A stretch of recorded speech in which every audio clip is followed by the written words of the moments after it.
Bing bongy bong, bing bongy bong. Welcome to Bud Mouse.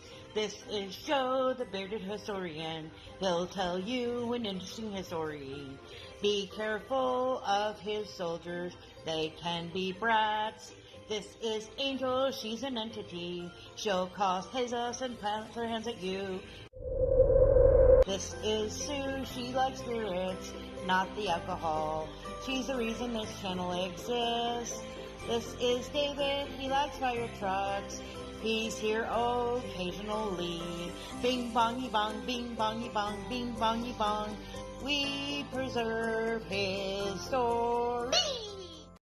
Alright, welcome to Wayback Wednesday. We're late. Late.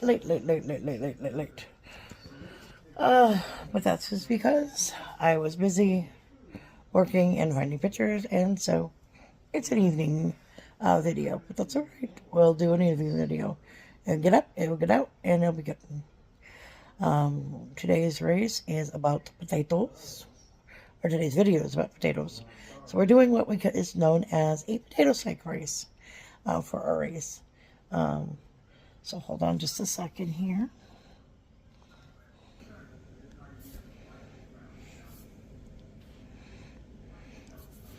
Okay, we've got Raven and Capina. There's Sandra, Scully, and Michael, and Brad, and Lynch, Z-Tripping, and Eddie, and Sarah, Adventure, and April, and Generations, and Stock, and Scott, Stacks, There's Shadow, there's Mayhem, 5Can, there's Enfield, there's Duo, there's Popcorn, there's Driving, there's A-Space, Duo, Stony, there's Peter, there's Laura, there's Josie, Nacho Daily, there's Peach, there's Jocelyn, there's Vaughn, there is, Duo today, hold on a minute. Alright, this is the mother and daughter duo. As you can see, they're a mother and daughter, extremely close. They post about once a month now. They do a lot of traveling, shopping trips here, so you're going to see a lot of travels and trips and stores. So check them out if mother and daughter stuff, if you like travel, if you like shopping. Like, share, comment, and have a good day. Alright, people, I am abandoning ship. You are good, or at least in my wonderful hands with Mr. Semi-capable hands. Yeah. Semi-capable hands. Semi-capable hands. Because after all, they may need those fingers to try some of these items that I'm going to be mentioning. Because they're wonderful things. They're awesome. They have many, many uses. So many different types. Well, let's go ahead and start off the creativity. I mean, you can have these fried. You could take and have these shredded. You could have them like pancakes. You can have them mashed. You can have them as chips. JoJo potatoes are one of my favorites. You could take and dice them, bake them. I mean, all sorts of ways. And they're kind of historical because they date back so many hundred years. It's kind of incredible. I, of course, am talking about everybody's favorite spud, the potato. Now, on this date in history, interestingly enough, was when the first potato actually went from South America to Europe. And, back then, people were like, ooh, what is that? And they really didn't know what to make of it, but, they tried growing it, and they tried, cultivating it. And Europe had its, a pretty good start. But where it originally came from, interestingly enough, modern-day southern Peru and extreme northwestern Bolivia, about between 8,000 and 5,000 BC. Some of the potatoes actually would go back nearly 10,000 years, but the tubers don't preserve well in archaeological record, making identification difficult. Now, the earliest archaeologically verified potato tuber remains have been found at a coastal site in central Peru at Ancon, dating about 2500 BC. And aside from actual remains, the potato is also found in Peruvian archaeological record as a defined influence of ceramic pottery, often in the shape of vessels. The potato has since spread around the world and has become a staple crop in most countries. I mean, you think about a potato, you know, it's a carb, very portable. Farmers, when they would come out this way and settle, it was one of those foods that didn't require a lot of maintenance. You know, you dig, you put it in the ground, you cover it with dirt, you water it, or you know, hope for rain, and X number, you know, months later, you're going to have a crop of potatoes. Now, early history, the genetic origins. Potatoes and tomatoes are genetically related as both belong to the Solanum genus. Scientists have long noted that the modern potatoes closely resembles the subgroup Ubertubersum, originating in western South America. Now, members of this lineage produce small underground stems that can sprout, but they do not swell to form tubers. This has led scientists to hypothesize a hybrid origin for the potato. Now, according to a 2025 Cell study examining Solanum genomes in small pieces, the potato lineage may have arisen from a hybridization event between a member of the tomato lineage and a member of the tuberosum lineage, with the two lineages diverging about 12 million years ago and the hybridization occurring about 8.6 million years ago. In this scenario, a gene from the tomato would have enabled the development of larger tubers, allowing the newly formed lineage to carry out efficient asexual reproduction and become widespread in mountainous areas. Of course, you know, parts of Peru are not exactly known as flatlands. Now, the earliest archaeologically verified potato tuber remains were found at the coastal site of Ancon, again, dating back to 2500 BC. There were recent evidence from stone tools of potatoes suggesting evidence of potatoes existing as far back as 3400 BC. However, it is difficult to be certain as potatoes do not preserve well compared to other crops. Potatoes dating back to about 2000 BC were also found at Hayamuna in the Casma Valley of Peru, and early potatoes dating to 800 to 500 BC were also uncovered at the Altiplano site of Charapa on the east side of Lake Titicaca. Now, archaeological evidence also shows that throughout the formative period around 1500 to 500 BC, in the Tucahuano period of the Andes, potatoes and tubers became increasingly popular as a crop and food. They would be boiled, steamed, and the tubers replaced soups through the formative period. From isotopic analysis of human skeletons and archaeological reference materials, tubers and potatoes were an integral part of the Andean diet throughout the formative and Tiwanaku periods, along with grain quinoa and animals such as llamas. In the Incan periods, potatoes and legumes consumption decreased, though still commonly consumed in favor of crops like maize. Now, aside from these remains in the Peruvian archaeological record, the potato was uncovered as a defined influence of ceramic pottery in the antiplanos, often in the shape of vessels. These vessels represented potatoes in three ways: as clear depictions of the vegetable, as embodying as a human form, either mutilated or not, or as a transition between the two. You know, the fact that the antiplanos chose to represent the potato in their vessels show they had great social significance to the people there. Moreover, in the Mochi culture, potatoes did not have much religious or cultural significance compared to more prominent crops like maize.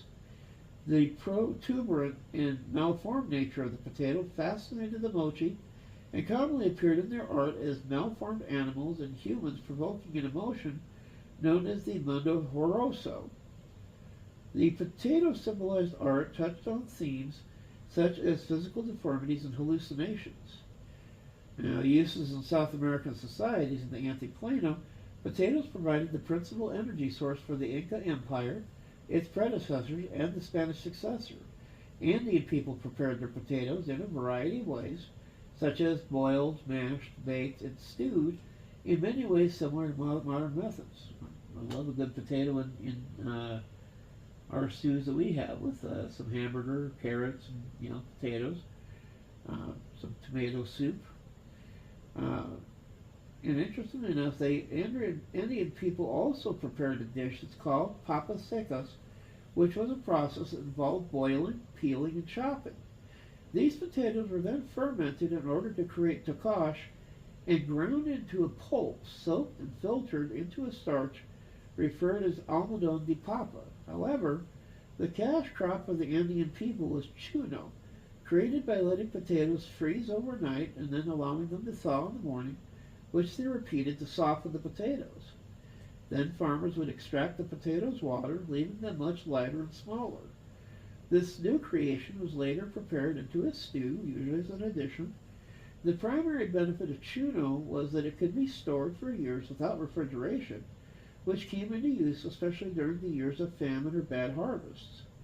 Moreover, the long shelf life allowed it to be a staple food for the Inca armies due to how well it maintained its flavor and longevity. The Spanish fed chuno to the silver miners who produced vast wealth in the 16th century for the Spanish government. Now, potatoes were a staple food for most pre-Columbian Machupis, especially in the southern and coastal Machupi territories, where maize did not reach maturity. Now, potatoes were cultivated by the Chono tribe in Guayas Archipelago in Patagonia, being the southern limit of pre-Hispanic culture, as noted by the mention of the cultivation of the chilote potatoes by a Spanish expedition in 1557.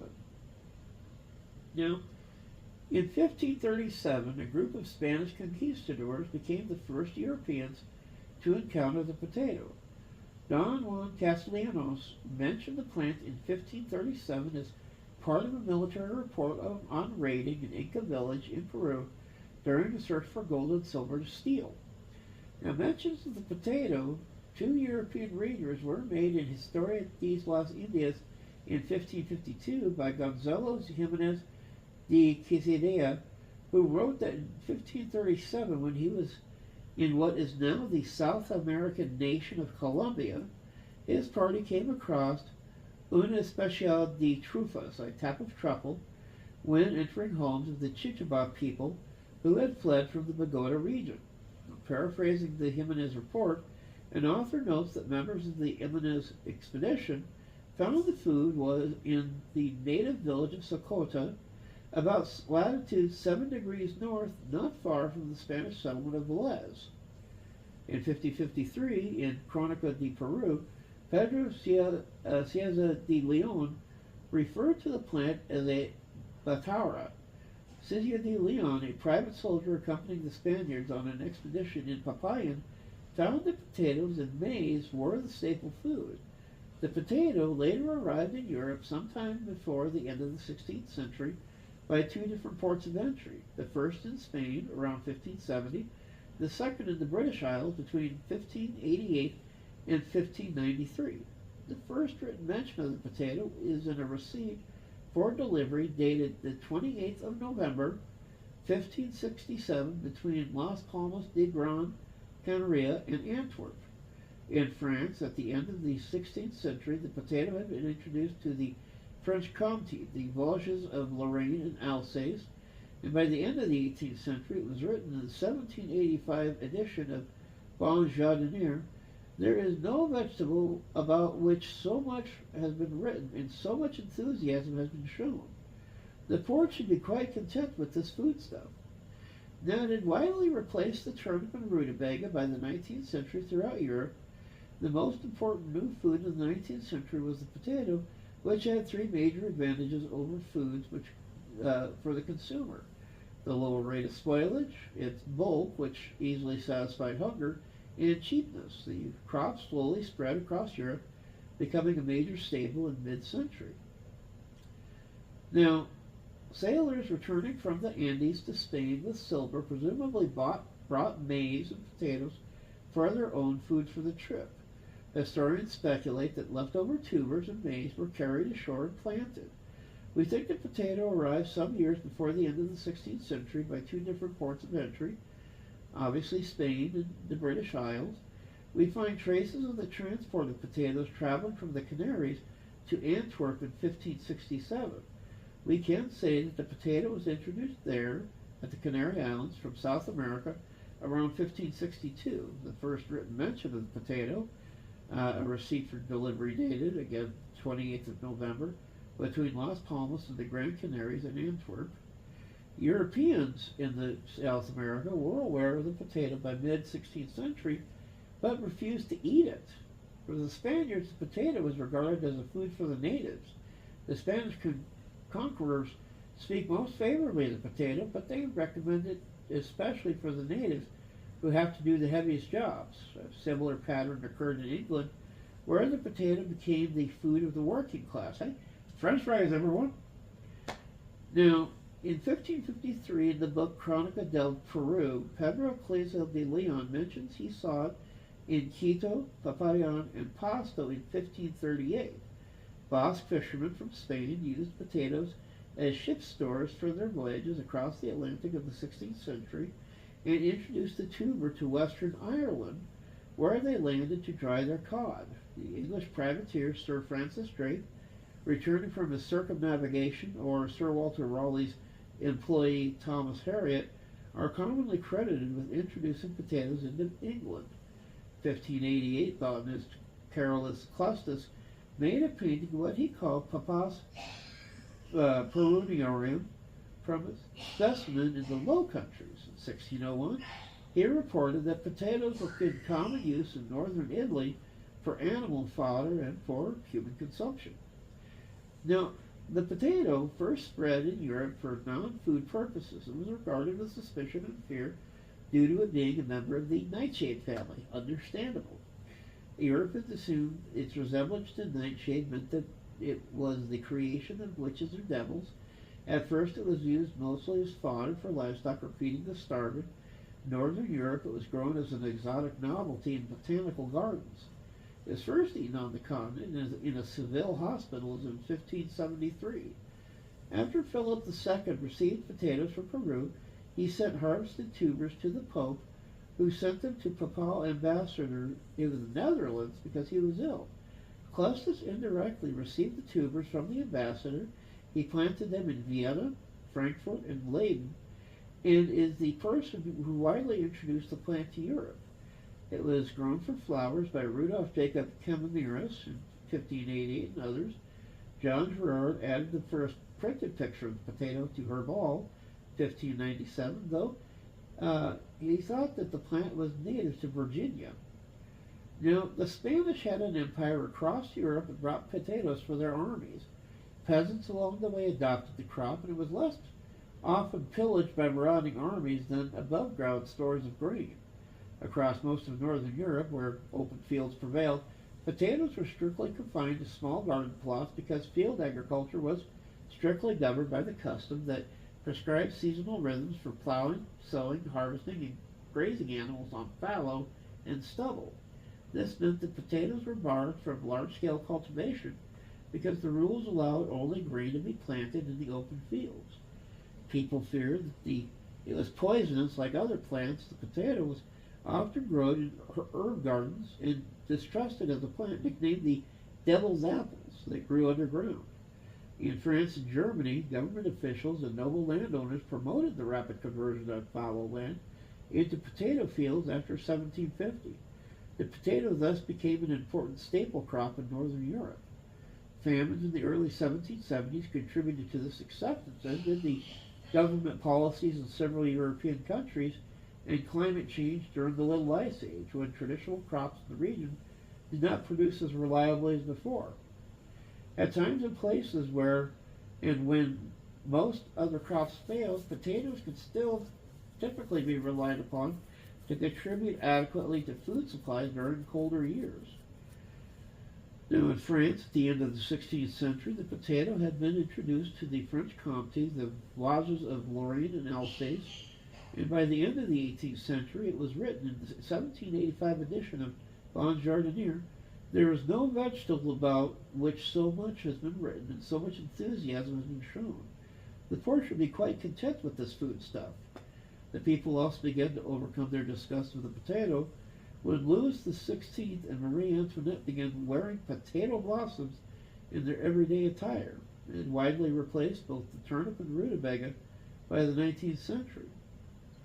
Now, the potato had a large effect in European demographics and society due to the fact that it yielded about 3 times the calories per acre of grain while also being more nutritive and growing in a wider variety of soils and climates, significantly improving agricultural production in the early modern era.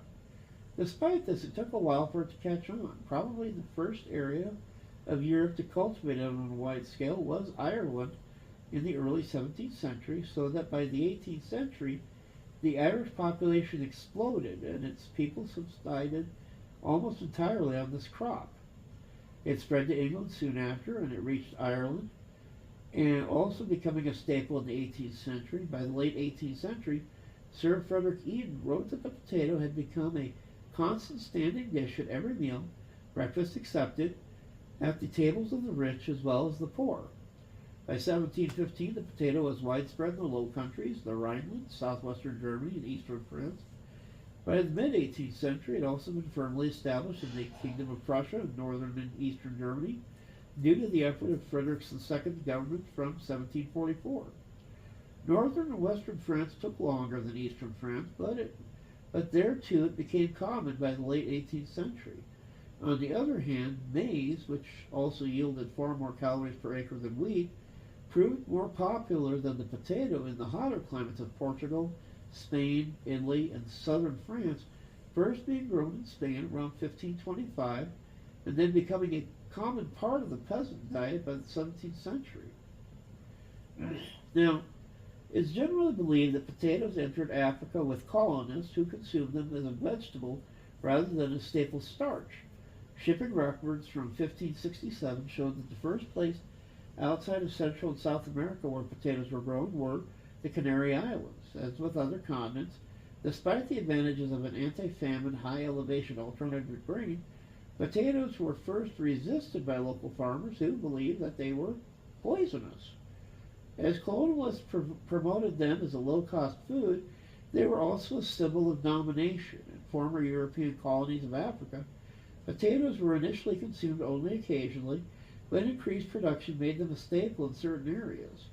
Potatoes tended to become more popular in wartime due to their being able to be stored in the ground. It was well established as a crop by the mid-20th century, and in present-day Africa they have become a vegetable or co-staple crop. Now, in higher regions of Rwanda, potatoes have become a new staple food crop. Prior to the Rwandan genocide in 1894, consumption was as high as 153 to 200 kilograms per year, higher than any Western European country. Recently, farmers had developed the potato as a cash crop after introducing several new varieties brought back by migrant laborers from Uganda and other varieties from Kenya. Now, the potato would diffuse widely after 1600, becoming a major food resource in Europe and East Asia. Following the introduction to China towards the end of the Ming Dynasty, the potato immediately became a delicacy of the imperial family. During the middle period of the Qianlong era, in 1735 to 1796, population increases and subsequent need to increase grain yields, coupled with the greater peasant geographic mobility, led to the rapid spread of potato cultivation throughout China, and it was acclimated to local natural conditions. Peter Bongard looked at the adoption of various root and tuber crops in Indonesia throughout the colonial period and examined the chronologically order of reasons for progressive adoption of foreign crops. Sweet potatoes in 1670, Irish potatoes and yam beans, both locally abundant in the 1780s, and the cassavas from the 1860s. In India, Edward Terry mentioned the potato in his travel accounts, from the banquet at Amir by Asaf Khan to Sir Thomas Roe, a British ambassador in 1675. The vegetables gardens of Sursat and Karnataka have potatoes as mentioned in Fryer's travel record in 1675. British traders had introduced potatoes to Bengal as a root crop, and by the end of the 18th century it was cultivated across the northern hills area of India. Potatoes were introduced in Tibet as the 19th century through the trade routes from India. Now, interestingly enough, potatoes started in South America, but they did not migrate to the North America until they went through Europe, which is kind of a unique way of moving your crops. Now, early colonists in Virginia and the Carolinas may have grown potatoes from seeds or tubers from Spanish ships. Still, the earlier certain potato crop in North America was brought to New Hampshire in 1719 from Derry. The plants were from Ireland, so the crop became known as the Irish potato. Thomas Jefferson said of the potato, "You say the potato is a native of the U.S. I presume you speak of the Irish potato. I have inquired much into this question, and I think I can assure you the plant is not a native of North America. It was not until after 1750, as with Europe, that they were widely planted in eastern North America. In 1812, the Russian-American companies Fort Ross would plant a crop, the first in western North America, possibly the second, independent introduction into the continent."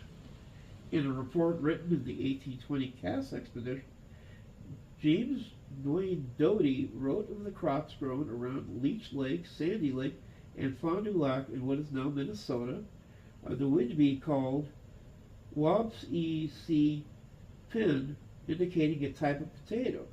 Potatoes were planted in Idaho as early as 1838, and by 1900 the state's production would exceed 1 million bushels. So, gee, what a concept.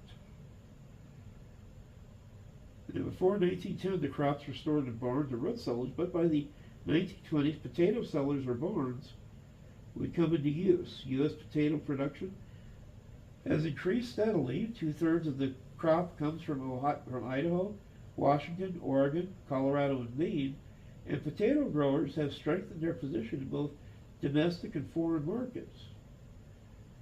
Now, French physician Antoine Parmentier studied the potato intensely and in Examen Chimie de Pommes de Terre, chemical examination of potatoes, showed their enormous nutritional value.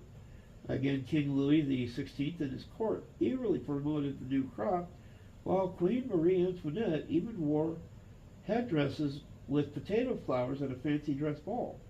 The annual potato crop in France would soar to 21 million hectoliters in 1815 and 117 million in 1840, allowing a co-economic growth in population while avoiding the Malthusian trap. Although potatoes had become widely familiar in Russia in 1800, they were confined to garden plots until the grain failure in 1838 and 1839 persuaded peasants and landlords in central and northern Russia to devote their fallow fields to raising potatoes. Potatoes would yield 2 to 4 times more calories per acre than grain did, and eventually came to dominate the food supply in Eastern Europe. Boiled or baked potatoes were cheaper than rye bread, just as nutritious and did not require a grist mill for grinding. On the other hand, cash-oriented landlords, realizing that grain was much easier to ship, store, and sell, so both grains and potatoes coexisted. In the German lands, Frederick the Great, King of Prussia, strove successively to overcome farmer skepticism about the potato, and in 1756 he issued an official proclamation mandating its cultivation. This potato order, termed the unfamiliar tuber, a very nutritious food supplement, Frederick was sometimes known as the Potato King. Throughout Europe, and the most important new food in the 19th century was the potato, which had 3 major advantages over other foods for the consumer. Lower rate of spoilage, its bulk, which easily satisfied hunger, and cheapness. The crop slowly spread across Europe, such that, for example, in 1845 it occupied one-third of the Irish arable land. Potatoes also comprised about 10% of the caloric intake of Europeans, along several other foods that were either originated in America or were successfully grown and harvested there. Potatoes sustained European populations. The potato would promote economic development in Britain by underpinning the Industrial Revolution in the 19th century. It serves as a chief source of calories and nutrients. It is easy for urban workers to cultivate in small backyard plots. Potatoes would become popular in the north of England, where coal was readily available, so a potato-driven population boom provided ample workers for the new factories. Marxist Frederick Engels even declared that the potato was the equal of iron in its historically revolutionary role. The Dutch potato starch industry grew rapidly in the 19th century, especially under the leadership of entrepreneur Wilhelm Albert Schmoten. In Ireland, the expansion of potato cultivation was due entirely to the landless laborers renting tiny plots from landowners who were interested only in raising cattle or producing grain for the market. A single acre of potatoes and the milk of a single cow was enough to feed a whole Irish family a monotonous but nutritionally adequate diet for a healthy, vigorous, and desperately poor rural population. Poor families often grew enough extra potatoes to feed a pig that they could sell for cash. Now, for all the goodness of the potatoes, there were a couple drawbacks. You know, like every good thing, you're going to have something that doesn't quite work. Well, in this case, the lack of genetic diversity from the low number of varieties would leave the crop vulnerable to disease. In the early 1800s, a strain of potato blight known as Herb 1 began to spread in the Americas, especially in Central and North America, destroying many of the crops. This would spread over to Europe in the 1840s, where, because of the extreme lack of genetic diversity, the potato crops were even more susceptible. In Northern Europe, there was a major crop losses lasting throughout the rest of the 19th century. Ireland in particular, because of the extreme dependence on the crop, especially Western Ireland, this single staple crop was devastated by the blight's arrival in 1845. Now, the lumper potato, widely cultivated in Western and Southern Ireland before and during the Great Famine, was bland, wet, and poorly resistant to the potato blight, but yielded large crops and usually provided adequate calories for peasants and laborers. Heavy dependence on this potato led to disaster when the blight quickly turned the harvest-ready and newly harvested potatoes into a putrid mush. The Irish famine in the western and southern parts of Ireland between 1845 and 1849 was a catastrophic failure in the food supply, which led to approximately 1 million deaths from famine, and especially from diseases that attacked weakened bodies, and a massive immigration to Britain, the U.S., Canada, and elsewhere. During the famine years, roughly 1 million Irish immigrated. This tide was not turned until the 20th century, when Ireland's population stood at less than half of the pre-famine level of 8 million. Now, by the 1960s, Canadian Potato Research Center in Fredericton, New Brunswick was one of the top 6 potato research institutes in the world. Established in 1912 as a Dominion experimental station, the station began in the 1930s to concentrate on breeding new varieties of disease-resistant potatoes. In the 1950s and 1960s, the growth of the French fry industry in New Brunswick led to a focus on developing varieties for this industry. By the 1970s, the station's potato research was broader than ever before, but the station and its research programs changed, and its emphasis was placed on serving industry rather than potato farmers in general. Scientists at the station even began describing their work using engineering language rather than scientific prose. Potatoes are Canada's most important vegetable crop, and they are grown commercially in all its provinces, led by Prince Edward Island. Now, beginning in the 1960s, Chilean agronomist Andres Contreras began to collect neglected local varieties of potatoes, in the Chilote archipelago in San Juan de la Costa. These varieties were mostly grown in small gardens by elderly women and passed down generation by generation. In 1990, he led a potato hunting expedition to the Guanacanas archipelago, the southern limit of the pre-Hispanic agriculture. And this collection of Contreras became the groundwork for a gene bank of Chilean potatoes at the Austral University of Chile in Valdivia. Contreras reciprocated the local communities by genetically improving varieties aimed for small-scale agriculture.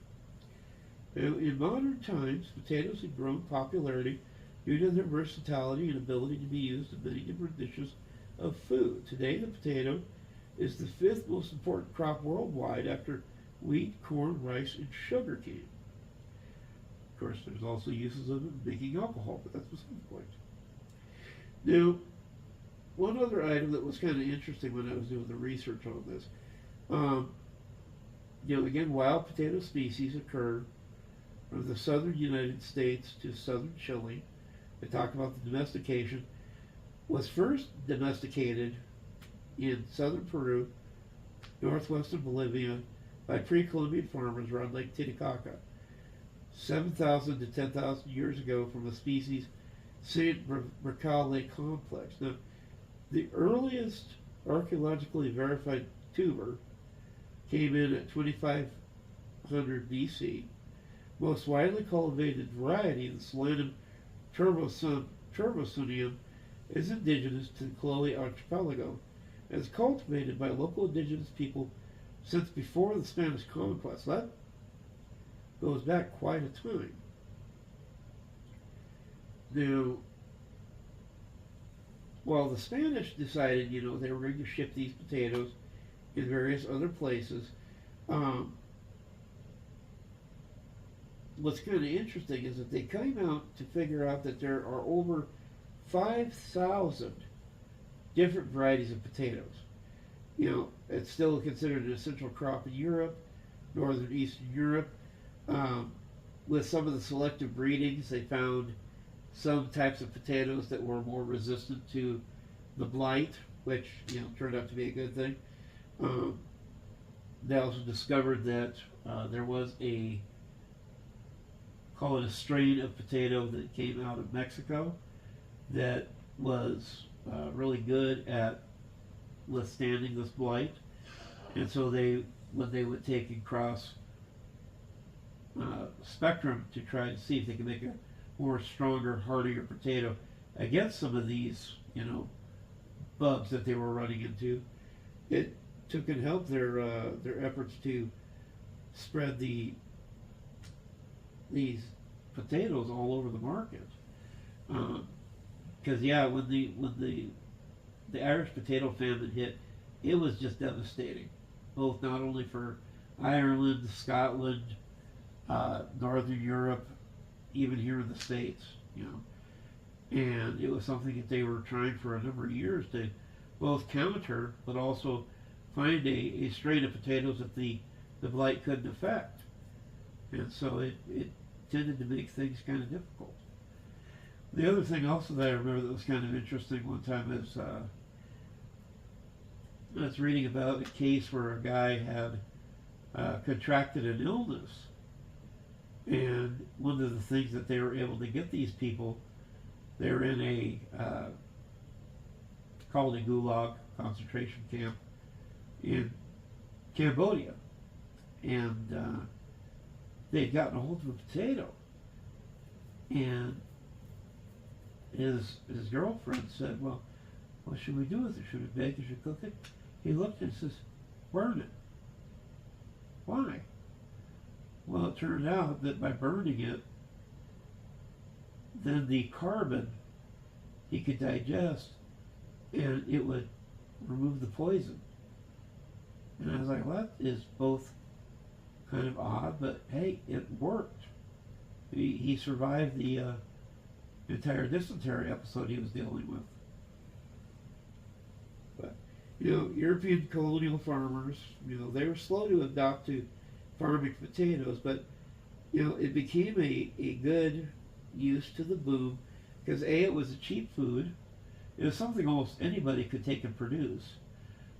They talked about the process of, they would dice them up to make sure each one had, an eye so that it could grow. They apparently were real easy as far as being able to grow patches of, potatoes. And it also helped with your fallow lands, lands that you normally would keep empty for a season. They'd be able to go ahead and use them. And, out here when they were, doing homesteading and stuff, they needed that quick food that nothing else was going to, grow as fast. So, there were times that it was essential. They mentioned that according to conservative estimates, the introduction of the potato was responsible for a quarter of the growth of the Old World population and urbanization between the 1700s and 1900s. Again, that fungus-like Oomycete, Patrophora infestus, hitting the poorer communities of Western Ireland, Scottish Highlands, resulted in the Great Irish Potato Famine. Now, there is what's known as the International Potato Center, and it is based in Lima, Peru. This center holds 4,870 types of potato germplasm, most of which are traditional landrace cultivators. In 2009, a draft sequence of the potato genome was made containing 12 chromosomes and 860 million base pairs. That made it a medium-sized plant genome. Now, it has been thought that most of the plant cultivators derived from a single origin in southern Peru, extreme northwestern Bolivia, from a species of S. Berklave complex. DNA analysis, however, shows that more than 99% of all current varieties of potatoes are direct descendants of a subspecies that once grew in the lowlands of south central Chile. Now, most of the modern potatoes grown in North America, as they mentioned, bounced, it went from South America to Europe up to North America as explorers, settlers, and places like that took and made the move. Now, there's at least one wild potato species, S. floridare, that occurs in North America, and that is the one that they use primarily for breeding and for resistance to a nematode species that attacks cultivated potatoes. A secondary center of genetic variability of the potato is in Mexico, where important wild species that have been used extensively in modern breeding are found, such as the hexaploid S. decimium, used as a source of resistance for that latent light disease that we were mentioning.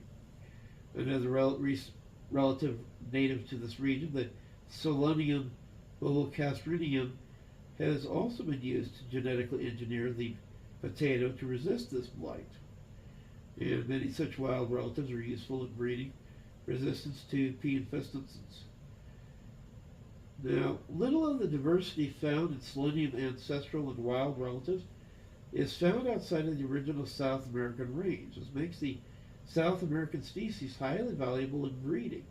The importance of the potato to humanity is recognized in the United Nations International Day of Potato, to be celebrated on the 30th of May each year, and that started in 2024. So, for those of you who enjoy your potatoes, your spuds, your fries, your chips, you guys have got some great taste. This has been the Bearded Historian with another Wayback Wednesday. We will see you guys next week. Bye-bye.